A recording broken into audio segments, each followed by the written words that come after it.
sabay kami actually yung workshop. Ano po? For how kami. Sabay Yes po. kami nag-work. So, lahat na natutunan nila. Apo. Ikaw, Manolo. Yun po, same with Axel and Nicole, nag-workshop rin po ako sa Kasi po, pwede na po ano? nuro niya yung Kasi paano po yung ano mga lahat. emotionalize before actual steps then says. Ikaw, Marisa. Oo. Um, Handang-handa ka na daw ba? Handa. Paano? Kaka-big night lang nun. Yun, pag sabak sa set, yung inalala ko lang talaga yung mga lessons na tinuro sa amin ni Tirakan. So, weekly task lang talaga namin lahat. Hindi naman ako nahirapan nun kasi parang ako lang yan, the way I act lang. Kaya, parang binasa ko lang, memorize ko lang yung lines, tapos memorize ko siya by heart para parang inisip ko talaga kung anong sinasabi ko. Yan. Ito naman, syempre, ano daw yung pakiramdam na makasama yung ilan sa mga galing nating actors like Piolo, Isa, syempre yung mga iba rin child stars na medyo veterano na rin sa pag-a-acting. So, did you ever finally, kilala niyo na ba sila? Or naka-eksena? Sinong mauna? Sige, Maris. Ako. Naka-eksena ko po si Piolo. Yes. Yun lang, parang kahit hello ba, ano naman po, kinakabahan ko kasi makakasiran pero okay naman para sa next series.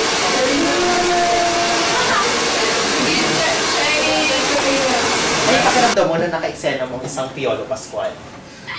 Joke lang. Tinitigan ko siya. Uy, pagtitigan? Joke lang. Kinikilig? Tinititigan ko siya habang nag-acting kami kasi grabe. Parang naiisip ko, grabe, ang galing niya. Parang, wow, nag-meet and greet na pala kami sa set. Parang ganun po na feeling. Parang fangirl mode. Ano feeling? Ikaw ang Manolo, how does it feel na makatrabaho or maka-eksena yung mga actor na natin ngayon? Yun po, nakaka-proud na yun po kasi yung hawak kamay kasama si Piolo Pascual, so parang wow, parang laki, wow, parang Talaga may wow.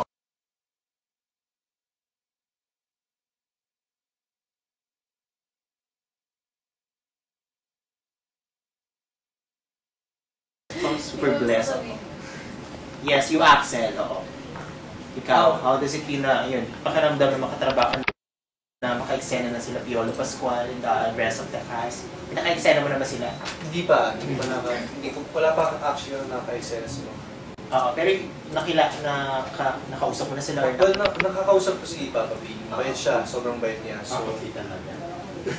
So hindi madaling alam mo yun, yung pakiramdam mo, magaan talaga sa akin. Okay daw. So, yun, sana, hopefully malapit na magkaroon kami ng scene na para ma-experience ko na rin na maka-acting si, or kung sino man kahit sino po sa akin. Ito naman, so, nag-taping na ba kayo sabay-sabay? Opo. So yun, nagkaroon ba kayo ng mga discovery sa isa't isa? Any trivia sa set? Parang, syempre iba na yung sabay ni Kuya, syempre iba na yung when it comes to work, di ba? So, any trivia naman sa taping, sa first taping day nyo? Si Manola po, magaling po siya. Magaling po siya. Bataan po. Kusay fighting scene. Ikaw Manola, kamusta naman daw yung fighting scene? Kasi po, hindi po umiilig mag-fight. So yun po, hindi ako sanay sa mga ganun. So, medyo awkward in a way po yung fight scenes ko. So ano na-discover niyo sa isa't isa now that you're working na talaga in sa project, in work, in showbiz? Kailangan po maging professional po kasi yun po, it's work na po, it's not like school na, so you have to be professional po. Hindi ka tulad sa bias, nasa loob ka ng bahay ko, shield ka po, times na. Hustle na po. Oo, ito talaga, trabaho na. Ayun, ikaw Axel, ano yung na-discover mo, ano yung na-discover mo sa sarili mo now that you're working na talaga as an actor? Ito na Sarap talaga. ng feeling na napag-pack up na gabi na pinagpaguran nyo. Yung ganun pala yung buhay ng artista, hindi yun pala madali. So yun, well yun nga, may mga natututunan pa ako, may mga nalalaman pa ako. So which is good for me para at least ma-apply ko siya in the future sa mga darating pa ng projects or kung meron man na mga natututunan ko sa mga nangyayari sa akin at saka sa taping.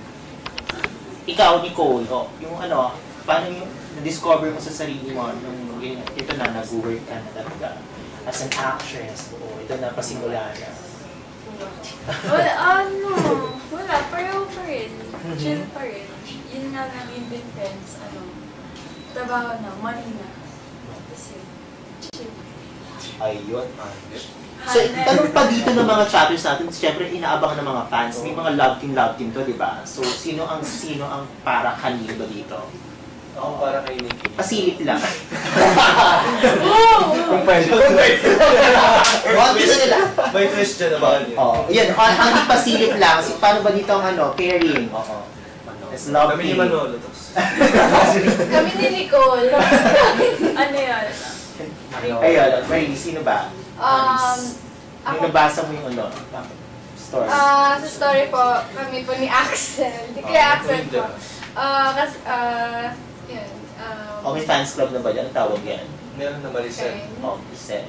Axis. Axel. Axis. Maricel. Maricel. Eh, syempre si Nicole for Manos? Manol. Love at first sight. Mga Nicola dyan. Wow! Talagang may twist. Oo, talagang medyo na-push ha. Kasi from bahay ni Kuya talaga, finish pa rin hanggang hanggang dito na sa hawak ka. Sige. So good luck sa inyo, guys. So, ngayon makikipagkulitan pa tayo sa inyong Hawak Kamay Star. All that and more sa pagbabalik ng Kapamilya Chat. Kaya,